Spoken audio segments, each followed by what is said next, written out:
Hello दोस्तों, मैं हूं आपका दोस्त एडवोकेट शिवेंद्र प्रताप सिंह। आज हम बात करेंगे 498 ए से रिलेटेड एक ऐसे दमदार जजमेंट की, और उस जजमेंट में बताएंगे आपको कि क्या ऑनरेबल हाई कोर्ट ने कहा और ऑनरेबल हाई कोर्ट ने क्यों उस एफआईआर को क्वैश कर दी, मुकदमे को क्वैश कर दिया, उसके बारे में।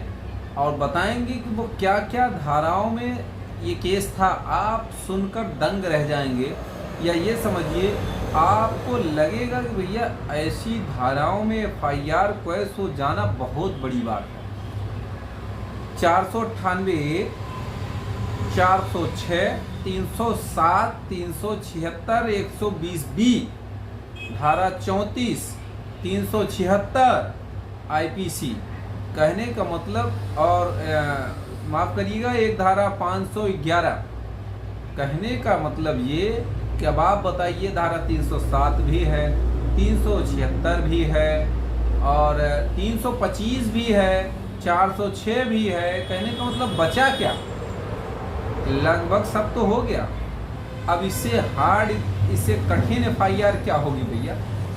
अब ऐसी एफआईआर को अगर माननीय हाई कोर्ट रिजेक्ट कर दे, क्वैश कर दे, तो आप समझिए कि ये सबके 498 ए का केस लड़ रहे सभी व्यक्तियों के लिए यह दमदार जजमेंट काम आने वाला है।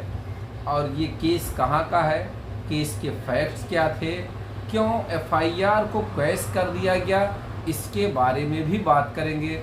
क्योंकि देखिए, केस का मतलब ही होता है कि अगर आपको किसी मामले में आप मुकदमा लड़ रहे हैं, उसमें जितने अच्छे अच्छे जजमेंट हैं अगर आपके पास मौजूद हैं, तो हो सकता है कि जो आपका केस है उसे जीतने के लिए आपको वो केस काम आए, वो फ़ायदा पहुंचाएगा।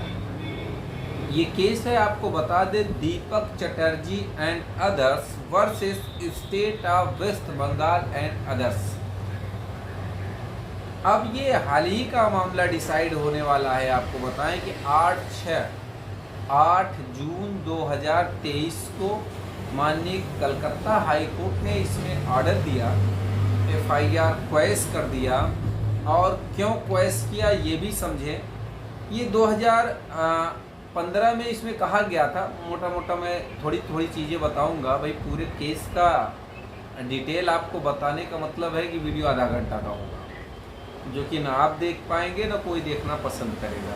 आप समझिए कि 2015 में इसमें कहा गया लड़की का 2015 को छोड़कर चली जाती है 2015 में, और इसमें शादी हुई थी 30/11/2006 को। 6 को शादी, सन 2006 में शादी होती है, 15 में वो छोड़कर चली जाती है, और 15 में ही एफआईआर दर्ज कराई जाती है।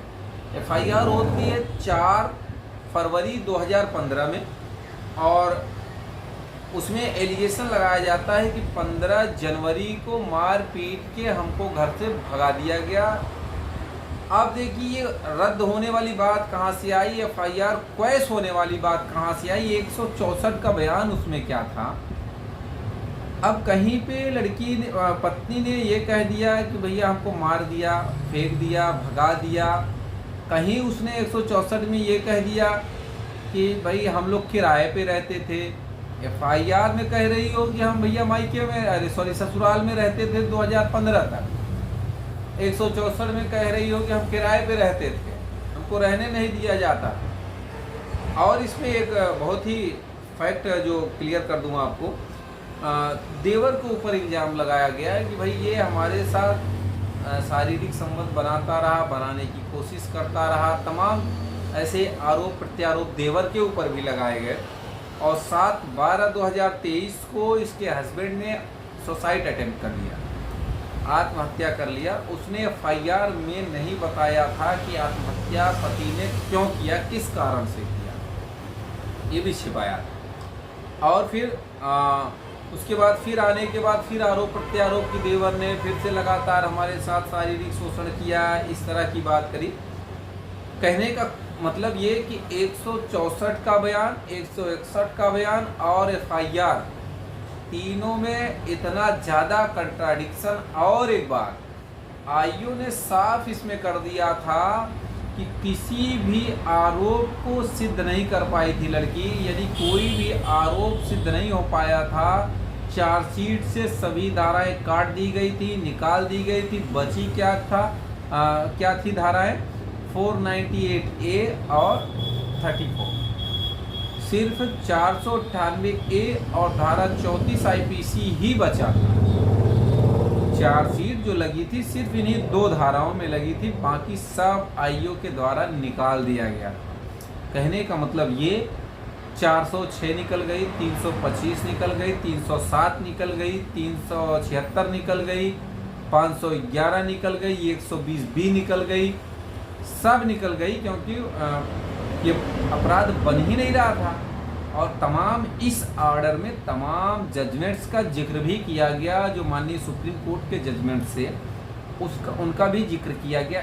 इस जजमेंट के आधार पर हो सकता है कि आपके केस में भी काफ़ी राहत मिल सके और हो सकता है आपकी भी एफआईआर क्वैश हो सके। तो कहने का मतलब ये जजमेंट किस हद तक आपको क्या काम आया, आने वाले समय में कितना काम इससे आपने अपना निकाला, कमेंट करके ज़रूर बताइएगा। और यह वीडियो कैसा लगा ये भी बताइएगा। साथ ही साथ अगर आपको यह वीडियो पसंद आया तो वीडियो को लाइक करें, शेयर करें, यूट्यूब चैनल को ज़रूर सब्सक्राइब करें।